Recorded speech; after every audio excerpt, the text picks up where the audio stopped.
Welcome back to Homestead Heart. You all, today I'm going to be talking with you all about something that is very, very disturbing to me.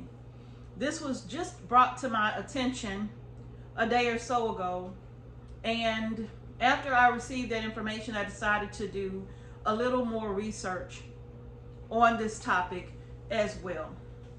You all, the one thing I'm going to say to begin with is that it's hard already just trying to survive for all of us, right? Now, we're fortunate enough that we can do our best to grow a lot of our food. But if we have crop failures or something like that, well, we still have to go out and we have to purchase what we were not able to successfully grow or produce on our own, right? So now just imagine there are so many, thousands upon thousands of people who depend upon SNAP benefits every single month to help them with their families. There are people who go to work every day. Some people have 2 jobs that they work almost every single day, but they have children or they have parents that they have to take care of. And so they depend on SNAP benefits. Some people may not have children and they go to work, but things are so expensive that they need some supplement in the form of a SNAP benefit. Now you have elderly people who rely on SNAP benefits. What are SNAP benefits? Well, it's EBT, or electronic benefits, and I don't know what the T stands for, but it's electronic benefits, aka food stamps.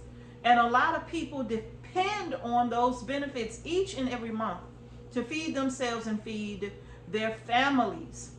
And with the cost of groceries being what it is, it's not like it's going to go very far, right? Now, we are here in the state of Georgia, and I have recently learned, it's been brought to my attention, and like I said, I did my own research. So I know this to be true. I know this is happening. I'm going to tell you what is going on. Your food stamp benefits are being stolen. Now, I know the first thing somebody's going to say, well, no, you can't steal benefits unless somebody has your card number or has your PIN number. And that's what I thought. How could somebody take your benefits unless they have the card number and your PIN number, right? I guess it's no different than your bank account being hacked, right? Because even that happens. But you don't hear a lot about that, but that does happen. And your funds end up missing out of your account, and people in other places, states or whatever, you're getting charges from your card for Macy's or Uber or Lyft or something like that. It's happening. So now it's happening to people who receive food stamps. They go to the store to use their card. Maybe they're going and they're going to pick up a few items that they need for right now until they're able to go back to the grocery store and actually shop for their family. Maybe you're a mom and you're getting off late and you don't have time to really grocery shop to spend everything all at once. So you may just go and get something to cook for tonight. You might spend $30 just for tonight, right? But then when you go back to use your benefits, if they've deposited $100 or $200, or in the case of the person that I had an opportunity to talk to and listen as well, I'm going to talk to you all about that too. They had $267 deposited onto their EBT card. They spent $13 that morning to get something for lunch to go to work. And when they got off that evening to do grocery shopping, all of their benefits were gone. Zero balance. Right here in the state of Georgia. Now, also another family, $400 and some odd worth of benefits added to their account. Okay? They went to the store earlier, picked up some milk and cereal for their children to have breakfast, went to work, came home, went to the store to go shopping. The remainder of $400 and some odd in food stamps gone. Gone. Your food stamps are being stolen. Now, this is going on in the state of Georgia, but I don't doubt that this is happening in other places as well. So now, one of the individuals that I had a chance to talk to allowed me to listen at their transaction history. And it when you call in for the transaction history, it'll tell you all of the transactions. They even have an app here in Georgia where you can look and see your transactions, how much the transactions were, and where the transactions actually took place. So they allowed me to listen. And sure enough, I heard the deposit, $200 and some odd was deposited on, and it gave the date, which was recent. And then recent transactions. A transaction in the amount of $13 and something cent was made on, and it gave the date, and then after that it moved on to the next transaction over the phone, but it didn't tell you where the transaction took place. And then it gave another transaction, a transaction in the amount of 80 some odd and some cent, a transaction in the amount of 70 some odd and some cent.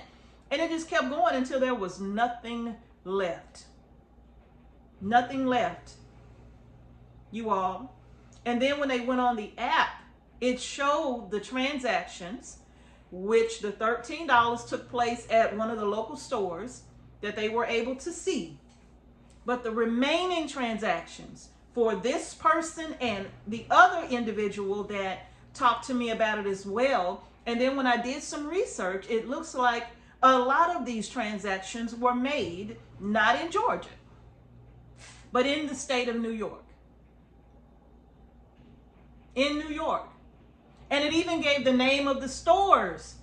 Oh my goodness. I'm going to do my best to get the name of the stores that the transactions were made at.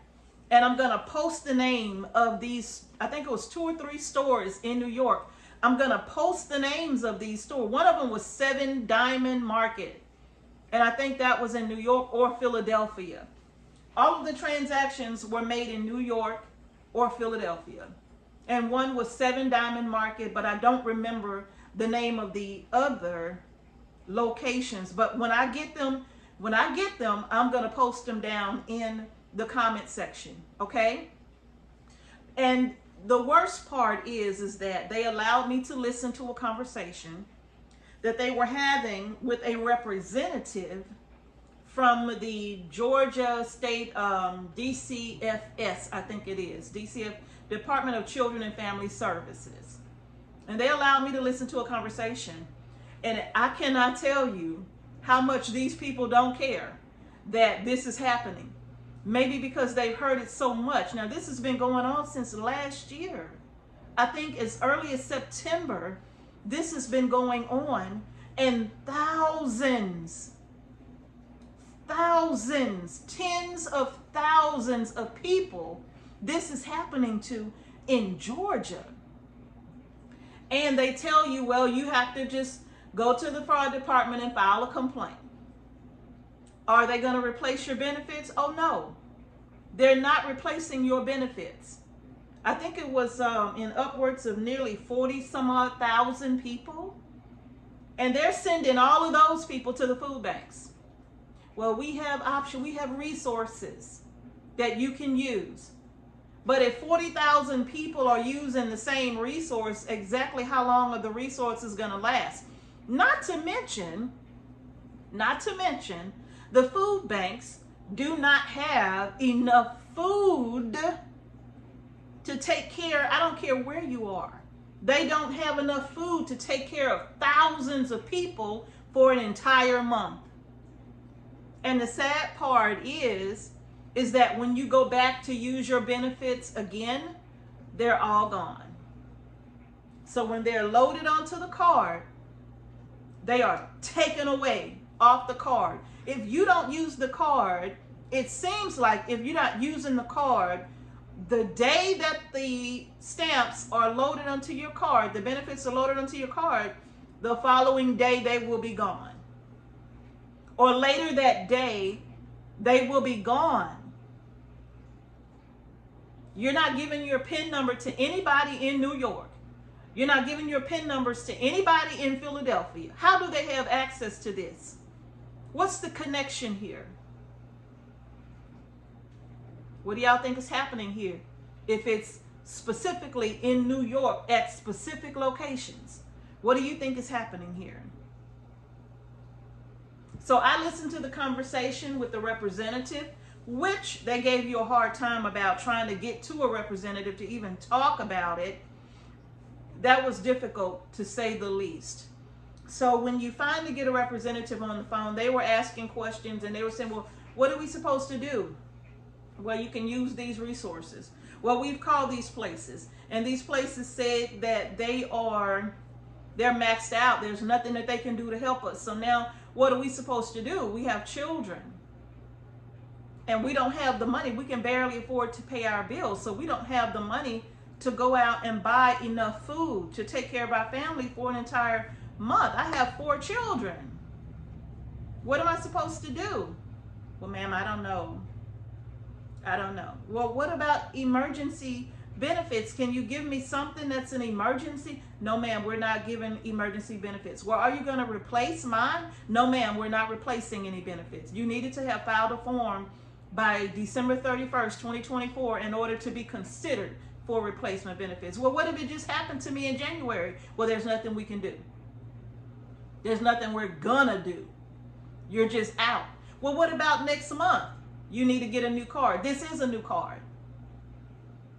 This is not the same card that they stole from last month. You all sent me a replacement card. I got a brand new card with a brand new PIN. And here we are in January and February, and it's happening again. Well, there's nothing we can do. Unfortunately, that's it. So if you are having your benefits stolen in January, February, and you didn't fill out a form that was due in December, make that make sense.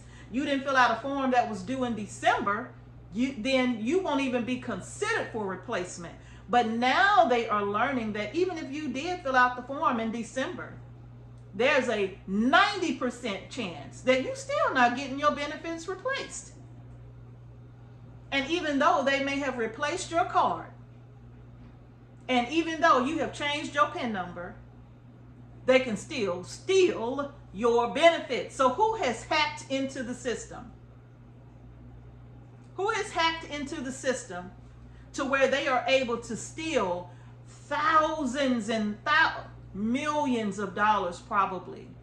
Because we're talking about tens of thousands of people every single month since last year.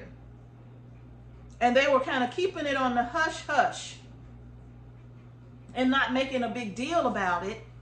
And nobody knew. I didn't know that. I didn't know that until somebody was talking to me and we ended up in a conversation, and then they said, this is what's happening. So y'all, that's very sad. It's very disheartening. It's so much going on in the world. People can barely make it. But then your state officials are not doing anything to help you when it comes to these EBT benefits being stolen. They're just telling you about resources that can't even help you right now. They're maxed out. Thousands of people have been sent there. Thousands of people have been sent to these places with the so-called resources. So they're not able to help. So what are you supposed to do now? So this has me very, very much so bothered. Yes, I was able to listen to the lady, and I was even permitted to ask her some questions. And I even asked her, I said, well, ma'am, let me ask you this. I said, if the card has been replaced, I said, it's January. I said, so if the card has been replaced and PIN numbers have been changed, and resources are wiped clean, before they can even use the card, the benefits are taken, and you're telling us that you all are aware of this and have been aware of it. And I said, well, how long have you been aware that this is going on? And she did tell me it's been going on for several months since last year. And I said, have you all sent out warnings to people who receive EBT benefits? Not that she was aware of. Have you emailed? Have you sent anything out at all to say that this is a problem and to help you to not fall victim? This is what we suggest you do. And she said, no, we haven't sent things out like that. So the people don't know. They don't know until it happens to them that this is even going on. So Mrs. H is letting you all know. Mrs. H is putting you on notice that if you're in the state of Georgia, then this could happen to you, because it has happened to thousands already. And if you're in any other state, I don't know, but I'm going to tell you to be mindful and be watchful, because if you depend on those benefits, and I know that you do, because why else would you get them except that you needed them for your family, right? Why else would you get them if you didn't depend on them? So listen, be vigilant, pay attention to the transactions. There are some people who didn't get all of their benefits taken. Some people had 60 some odd dollars spent, and they didn't even realize it. They just thought that, dog, I must have spent a lot that last transaction, because I thought I had, you know. And if you're not on the app, because if you call, this is the sad part. If you call the number on the EBT card here in Georgia, it does not tell you where the transaction took place, but you hear it. So you're thinking that, oh, you spent money that you didn't even realize. You're not really paying attention unless you're just on top of it. And then if you download this app, then the app will tell you where the money was spent. And you like, well, I ain't never been to New York. I ain't never been to Pennsylvania. So how could I have spent money in Georgia today, and then 20 minutes later I spent the rest of it in New York City? How did that happen? Right? So they're not offering you any help right now. So maybe you all need to start writing some letters to your state representatives, trying to figure out, hey, what's going on here? Why is this happening? And why are you all refusing to help us do anything about this? Why are you refusing to offer us solutions other than go to your food bank or go to a church pantry? Like a church pantry can feed 30, 40 some thousand people. Be for real, right? That doesn't make a lick of sense. That's just them passing you off to somebody else, and they know that the resources will not be there to help you. They just passing you off, right? So y'all, I don't know what you think about that. Post it in the comment section below. The one thing I'm going to tell you to do is be vigilant. If you get your food stamp benefits, whatever day you're supposed to get them, do your best to go to the store and spend them all. I know some of you probably don't do that. Some people shop weekly. Some people don't spend all their benefits in one transaction. Some people do this on a weekly basis, where you shop for the week, and then you put that in your refrigerator and you take care of your family like that, and then you go next week and you do the same thing. But that may not be helpful to you with what's happening right now, especially since they are not offering you any replacements at all. No emergency stamps. They made that plain. There will not be any emergency stamps. So if you lose them, tough. There's nothing we can do. Okay? All they saying is that it's under investigation. Well, if I was able to locate Seven Diamond, address and all, in New York City, if I was able to find it, why can't you? If I'm able to look at where this was spent, you mean we can't get some folks involved in that to kind of, I mean, we call the alphabet people for everything else. So you mean to tell me you can't get them involved in that? Maybe they are, and I just don't know. But to say that it's still happening and it hasn't been shut down, something is wrong here, and it's on a major level. So y'all post in the comment section what you think. Please share this video on all of your social media platforms. Please help bring awareness to this, because the more you bring awareness to something, maybe the faster they'll do something about it. Okay? All right, y'all. Share, share, share. Please share, share, share. If you like the video, like it, give it a thumbs up. Don't forget to subscribe to our channel and hit the notification bell so you don't miss videos we upload to our channel. Thank you all again for watching Homestead Heart. Peace and blessings to each and every one of you. Y'all stay vigilant out there. People are literally robbing you in your face. They're robbing you in your face. I guess that's not new. I'll see y'all in the next video.